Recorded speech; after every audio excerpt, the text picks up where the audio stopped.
Hello folks, welcome to Legacy IAS Academy. In this video, we will be discussing a current affair topic presented to you by your faculty Sushma KP. So what is the topic that we will be discussing today? Israel has pushed the US to use its bunk buster bomb on Iran. So in this video, we will be seeing as to why is it in news, how is it relevant to UPSC with respect to your GS paper 2 polity and more from your IR perspective and GS paper 3 from your energy perspective. What is this bunker bomber and why is Israel asking USA to use it on Iran? Look at this. Israel has pushed the US to use its bunker buster bomb on Iran. As usual, I will tell it to you like a story, you will listen to it like a story. See, the scenario now in your Middle East, West Asia is very critical and sensitive. Reason being, first all of this we can tell IAEA gave the survey, no, but the issue dates back to much more. Now Israel has engaged in a war with Iran, but Israel had also engaged previously in a war with Hamas. Yes, at that point of time when Israel and Hamas were trying to fight, your Hezbollah opened another front, your Houthis opened another front with USA, right? So what they were trying to form is a revolutionary group. They were trying to attack Israel or the resistance group, when I tell it is anti-West. They were trying to hit this anti-West ideology.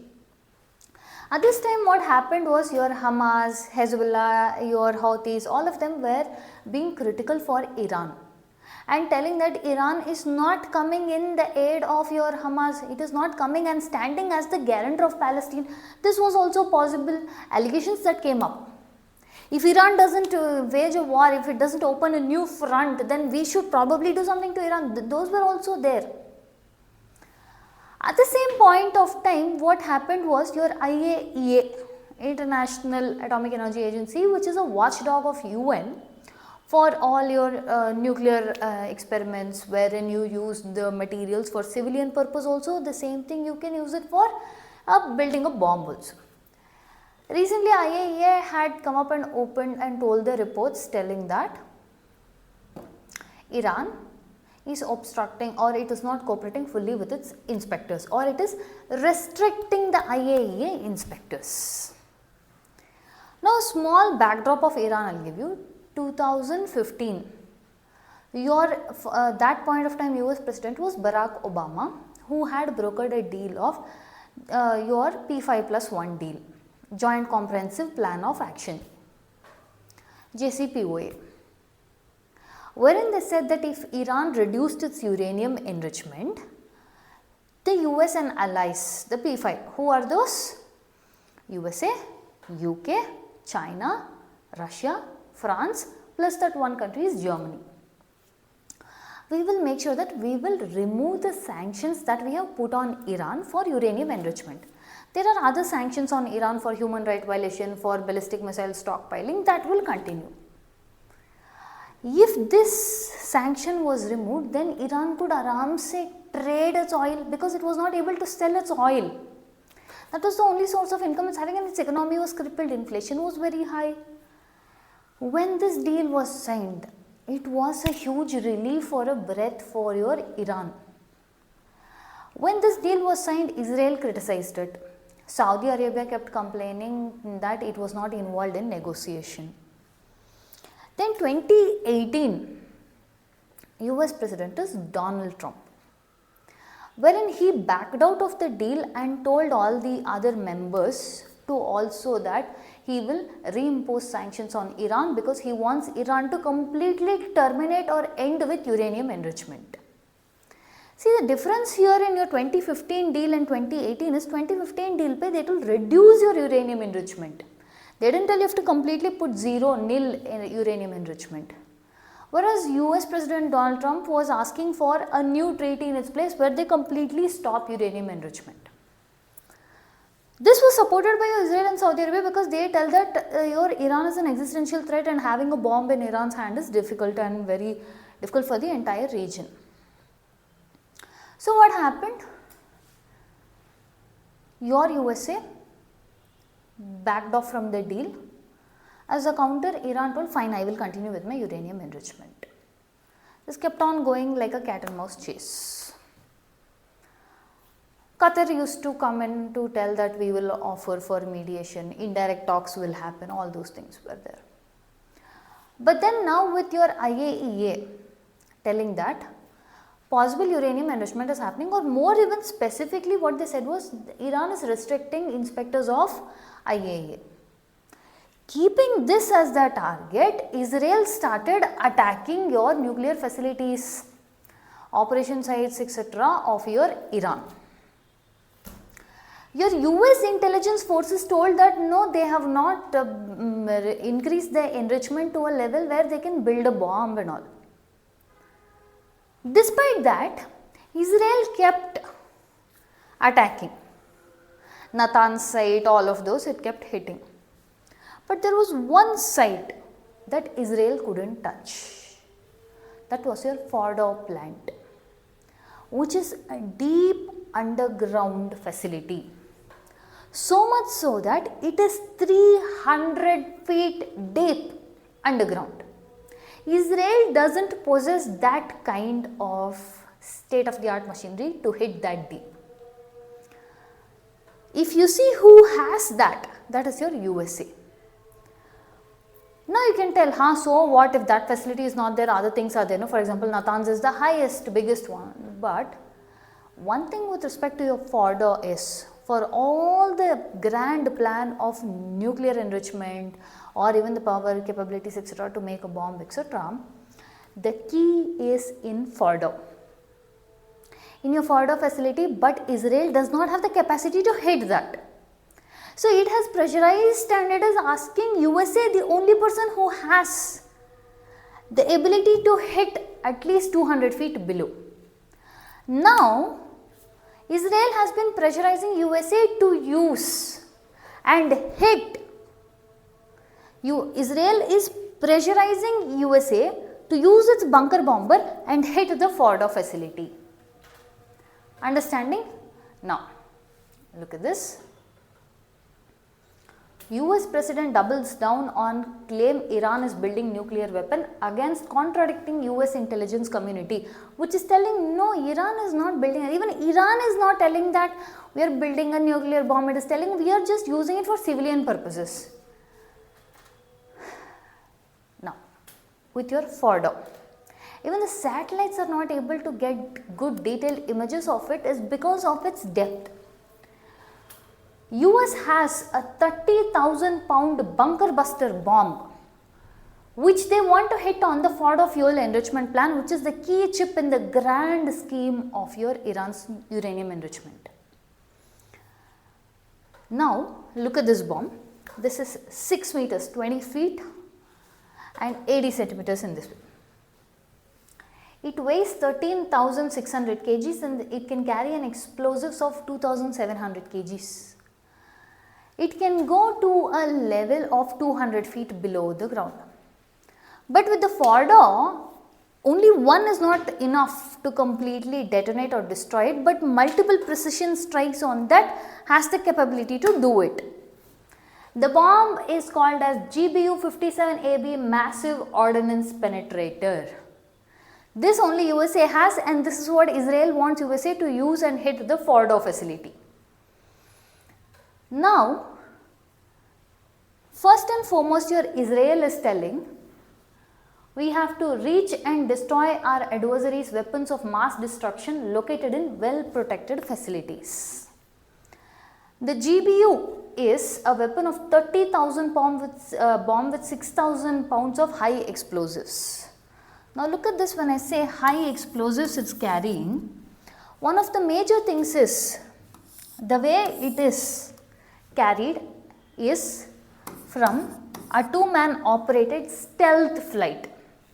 Okay, let's say this is the place. When this travels here, it has to drop this.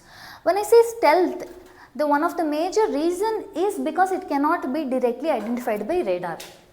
When it is dropped, the bomb is dropped, the speciality of this bomb is usually when you drop it and it hits the ground, because of pressure sometimes the bomb will explode. But this bomb, the way it is designed is until and unless it reaches the target, it shouldn't explode. It has to hit that and explode only here. This is what makes this a very, very important thing. And like this, they have to do multiple precision same area target attack if they have to destroy the Fordo. Now, look at this B-2 stealth bomber. This is the only aircraft. Do you look at this? It's like, you know, this, you will see this Star Wars or Star Trek or fictional scenarios, that's how it exactly looks.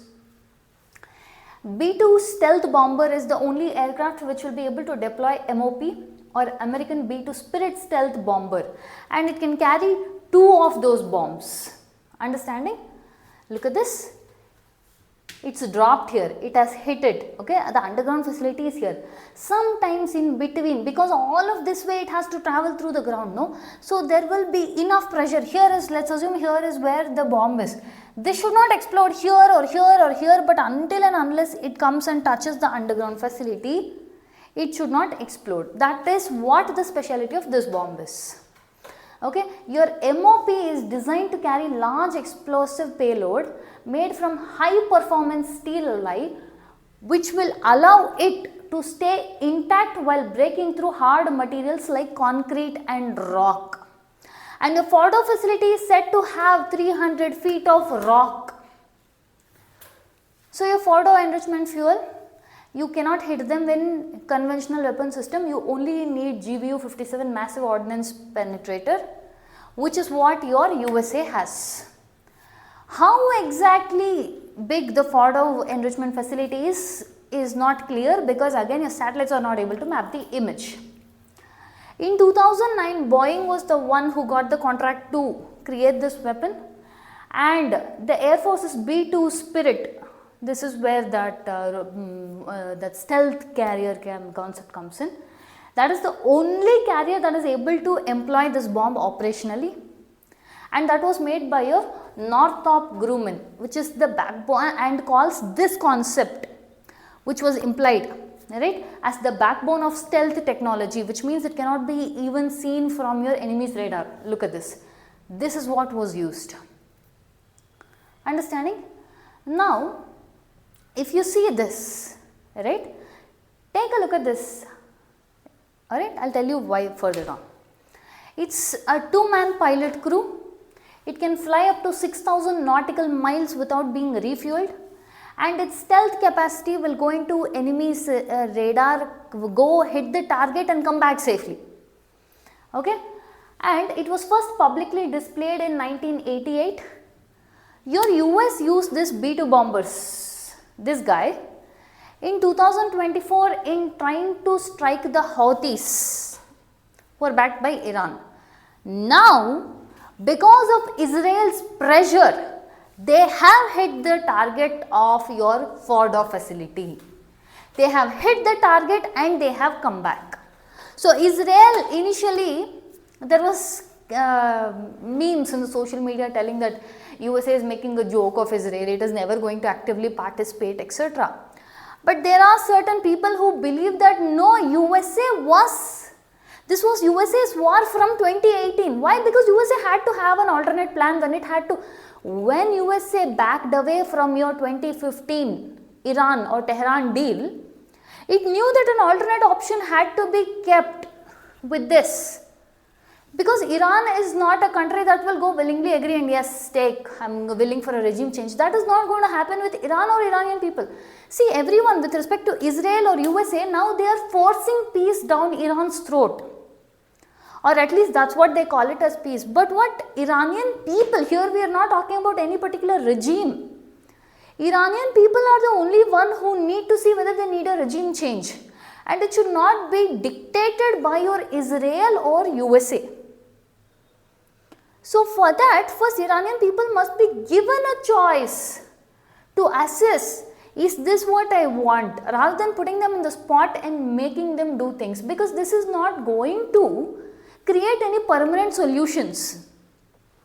Yes, we may be able to see always one thing with hatred, or you trying to end peace or create peace. In this case, end peace or create peace, both way.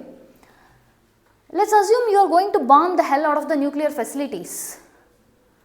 Do you think this will end the concept of them wanting to make build a nuclear bomb? See one example, let's take North Korea. Compared to Iran, its economic condition is even more bad. But North Korea was able to build a bomb. Do you think Iran can't? Again, why this is providing an impetus for them? See, yeah, now this might feel like a typical thing where we tell an eye for an eye makes the world blind, but don't you think that is true? If they just keep on hitting the nuclear facilities, they can hit the nuclear facility, which may pull back Iran by 1, 2, 3 years, etc. But do you think the knowledge can be taken out, or do you think their urge to create it because these people did this is going to stop? Unless and until a feasible, because see, at the end of the day, it is not that I am on the side of Iran or Israel or USA. Because at the end of the day, Israel and Iran are neighbors. They have to look into each other's face whether they want it or not. But why make it so much hostile to each other? That is the question here. Understanding? With this, we have come to the end of the content. If you like our content, subscribe to our channel, hit the like button, share it along with your friends. Thank you.